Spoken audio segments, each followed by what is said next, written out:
Okay, it's time. This is our last lecture before the fall break. So before we start, any questions with lectures, activities, labs, anything? So, and what we will do today is I will do like about 30 minutes lectures about the files and a little bit more context about how you can brainstorming the ideas for the project. And for the remaining 20 minutes, first you can do is discuss with your classmates what project you want to do so you can form a team and go from there. Second is you can do activity and I will answer any questions. Third is I also open the lab. So if you want to do the lab early, you can do that. And activity and labs are due this Friday night. Project is due after it's due next Thursday. So you came back, you still have the Wednesday class to discuss, and that's the project ideas. Okay. So we'll talk about files and the random module with lists this Monday. For the files, you have the files, you open the file and you read lines and close the files, right? And in practice, there is a best practice is don't use those file.read lines and file.read line or file.read. Instead, for reading lines from a file, you can loop over the file project because this is memory efficient, fast, and leads to simple code. So after you open the file with open the file, you will do this. For line in F, every line in the file, you just do something to that line. So let's go back to the groundhog file in the workplace. So we have this groundhog.csv file.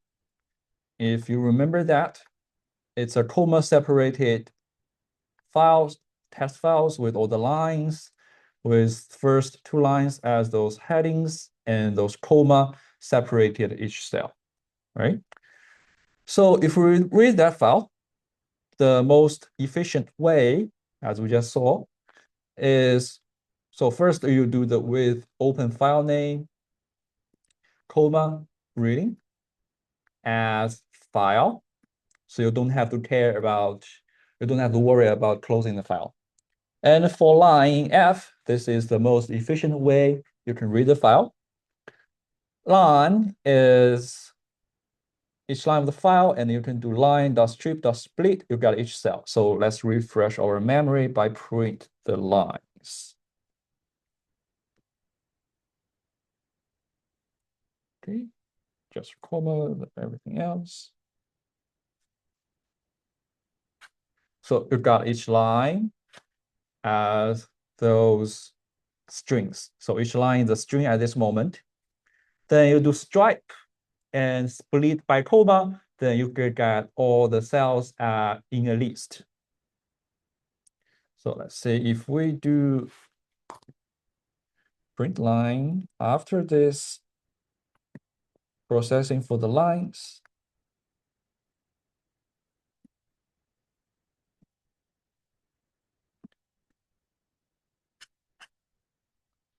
So we got each line as a list, and list has those first, second, third items. The first two lines are different in their own, but the data part are first, index 0, it's the year. Index 1 is this no record or full record. Index 3 is either a number or nothing. So there is one thing to notice is everything here in the list is a string. It's not a float number. It's not doing the auto converting for you. So if you want this 26.6 be the float number, you need to have a conversion. You need to call the conversion function. So you do float this item and you can get numbers. So let's try that. So let's print line. Let's say the third item is the numbers for some lines.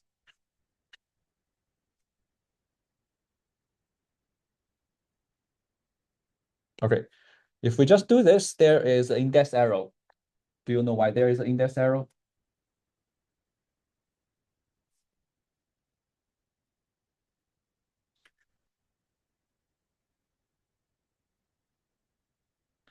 You can always, so if you see a print index arrow, try to print this thing to see what's wrong there. Let's see, print line.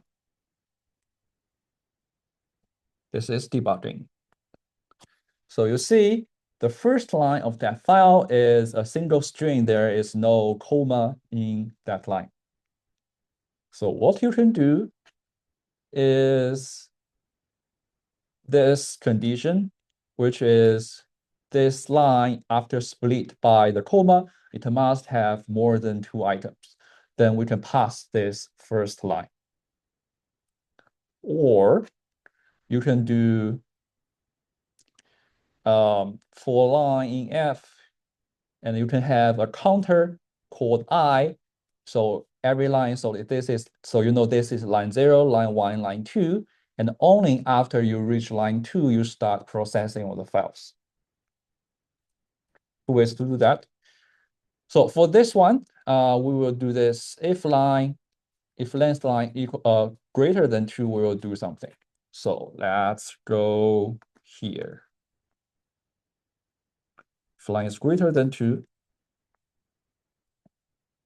print line 3. So if we do this, comment this, we don't need that. There will be no arrow because the first line is bypassed. So we got all the numbers. Notice those numbers cannot be added to the count. Let's say there is a sum temperature is 0, and we do this sum temperature plus equal line 3.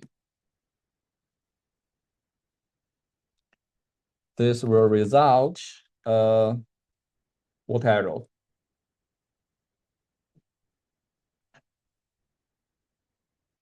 Because this is a string, this is an integer at this moment, your result and type arrow telling you string and integer cannot be added together because line 3 is a string at this moment.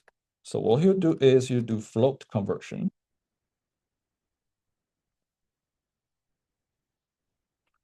And you can print the sum temperature after this.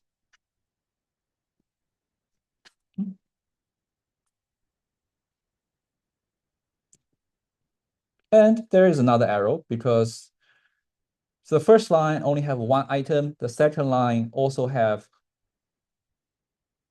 the second line has multiple items, but the second line, the first item is this February average temperature. So to bypass this, there are multiple ways to bypass this. As we just said, you can do a counter for the lines.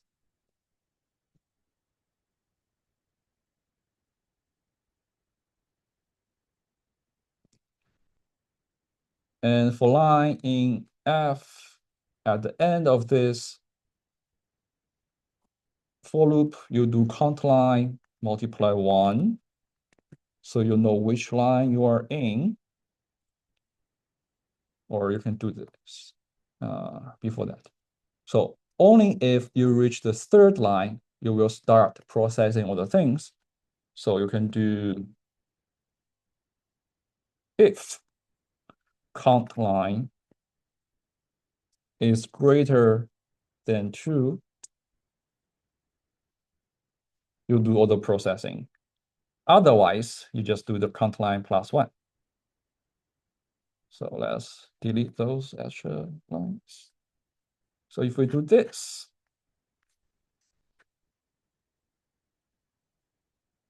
you will see more arrows because there is that non-value. Remember, the first few lines are just empty. There should be values, but it is not. So what you need to do is you need to add extra conditions. For example,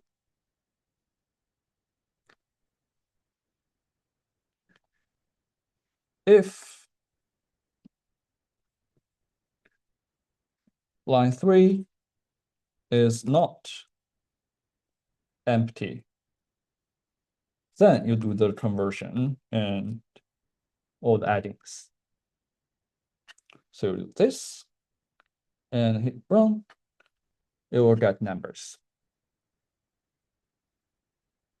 Is everyone following the process? So you see a bug in your code and you debug that by checking what is wrong there and by adding extra if and else conditions or Boolean expressions or have some way to bypass those errors. So this is a real process when you will be dealing with a CSV file.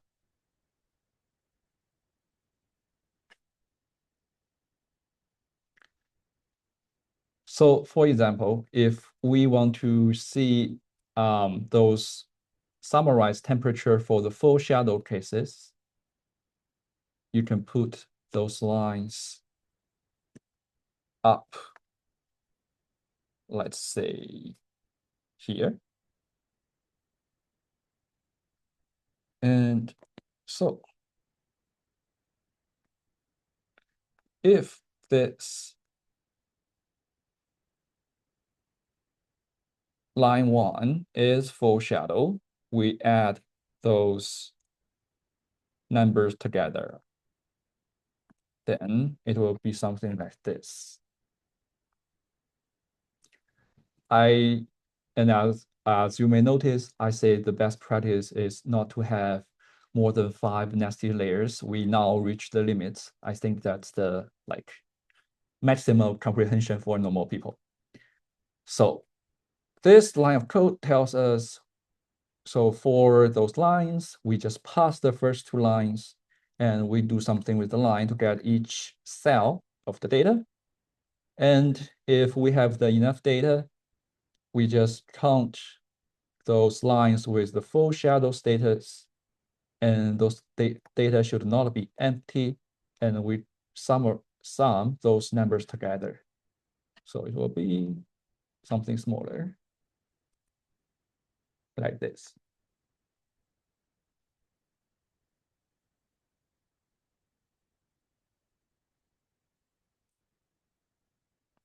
Any questions on this code?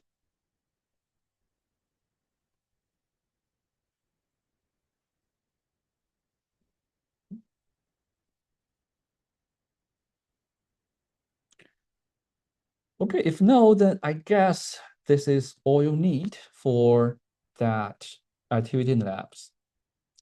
There will be other packages or modules helps you better handle those situations. We will cover that in our last lecture, actually. So if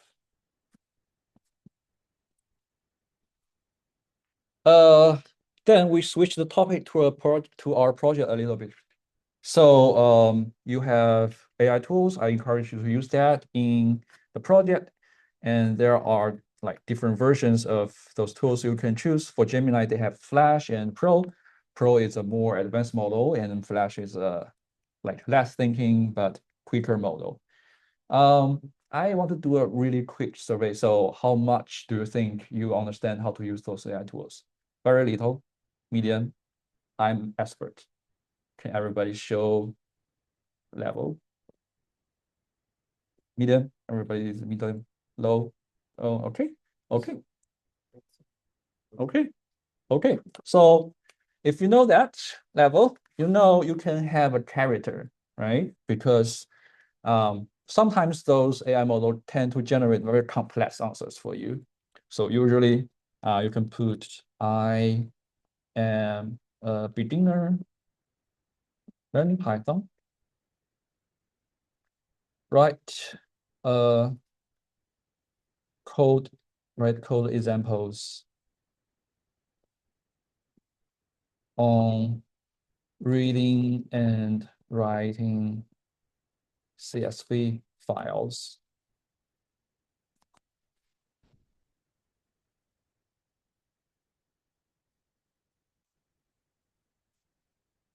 And again, this Gemini just ignore my comments and use the CSV module. So this is another way to like read those CSV module.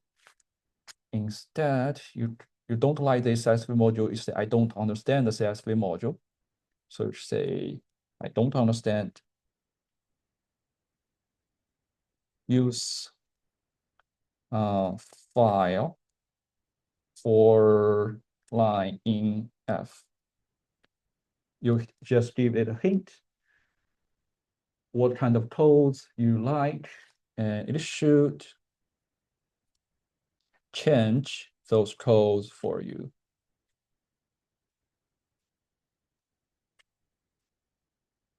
For line data file, it will hint you for line dot stripe and do something with each line and do other things. So it will be, it's usually very difficult to demonstrate AI tools in classroom because it has the like randomness in there. Do you all know how those like AI model works? Like it's a probability model and it predicts the next words of your choice and it can choose the first probability or second probability. Do you familiar with this concept? Yes, no? Kind of, okay. So it has some randomness in it. So every time you discuss with AI, you will have some new idea. So what are some ideas we can do for K-12 education using the Python class project?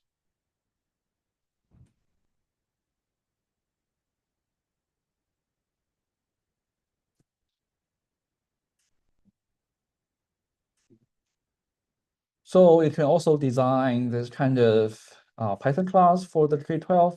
If you want to go this direction, maybe you can build Python notebook for them. So I encourage you to try this and brainstorming with this AI tool. Second is more traditional way. Have you ever know the Google Scholar? Everybody knows this, right? And you just put K-12 STEM education and AI, let's say Python and other things.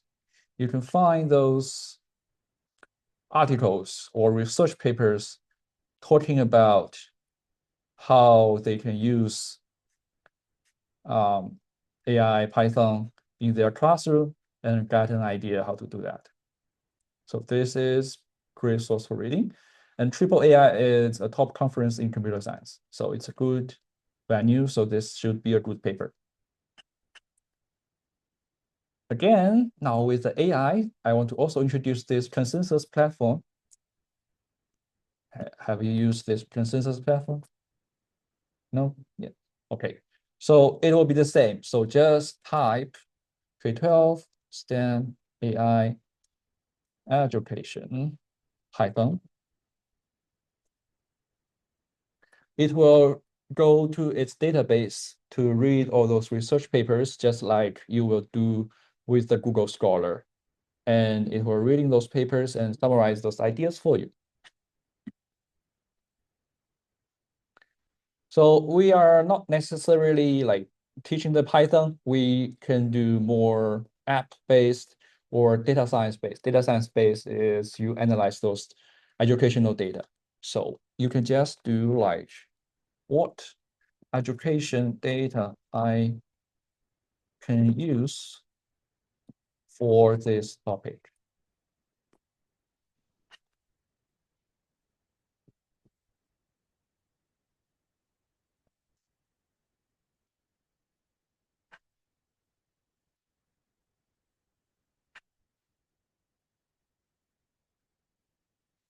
So it tells you there are classic machine learning data set. Those are more general. But this is UCI, User Urban Machine Learning Repository for teaching AI moduling. So if you check this link, you can find how they use this data set in the paper. There are conceptual student-generated data,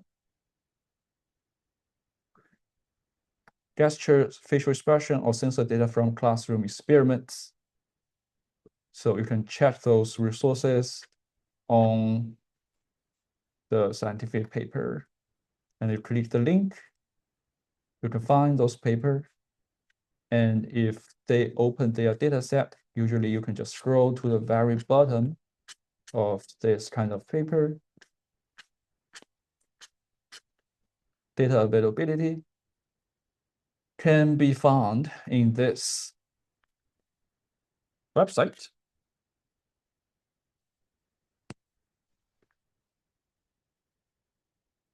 So maybe they have those CSV file and you can, oh, this is Korean. Let's see, auto translation.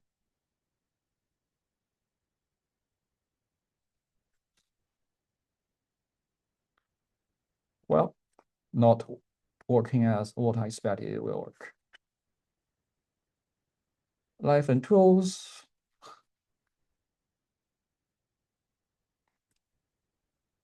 Okay, body website. All of control. So go back and try a different data set, publicly available education data set, like Portuguese student performance data set on math and EDU data cover student demographics and other things. Again, so for those research papers, usually scroll down to the very bottom to see if they have their link to the data. Provided access to our source code available at here. Let's see, it's a GitHub.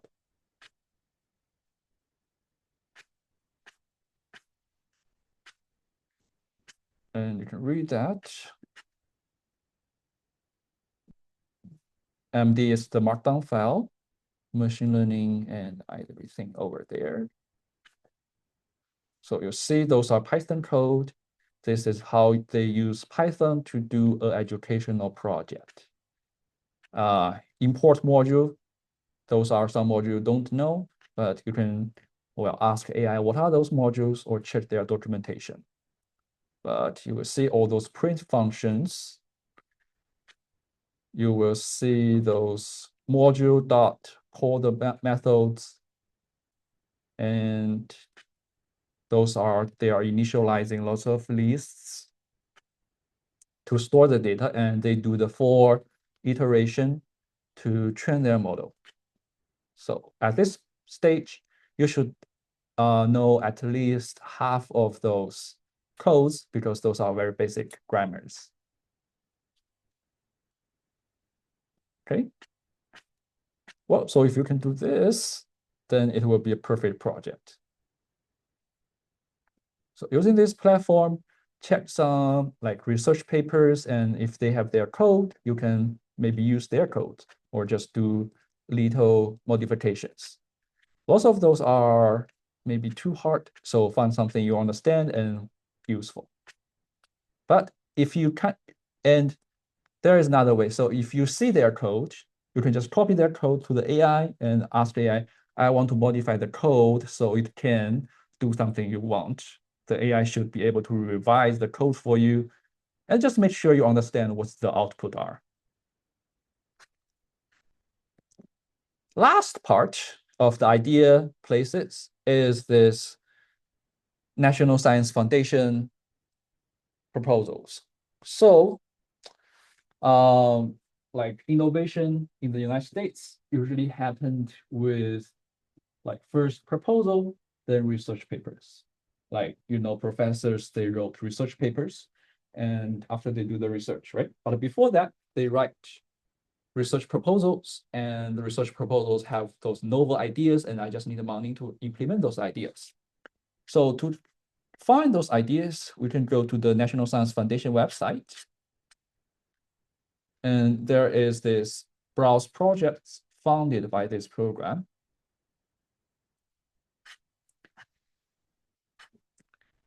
So you see those results with like supporting high school computing teachers with accessible learning labs. And if you check that, they have the abstract telling you what are their ideas and how they want to implement that. So this is Rochester Institute of Technology, Cypress University, and University of Rochester. And they designed that kind of labs. And they can do, well, all the different things. So this is also a good place to check all the ideas. Computer Science and AI for All, Pre-K-12 Resource Center.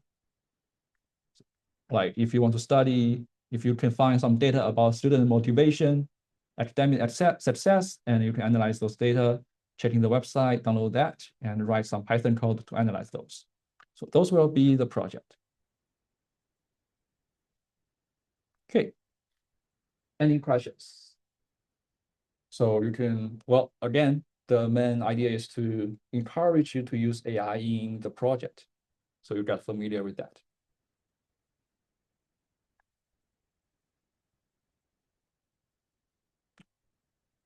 No more questions. Okay, so we are right on our schedule. For the remaining like 20 minutes, 3 things you can do is first discuss the project. Do you want to like formalize your idea? Second, you can do the activities. Third, you can do the labs.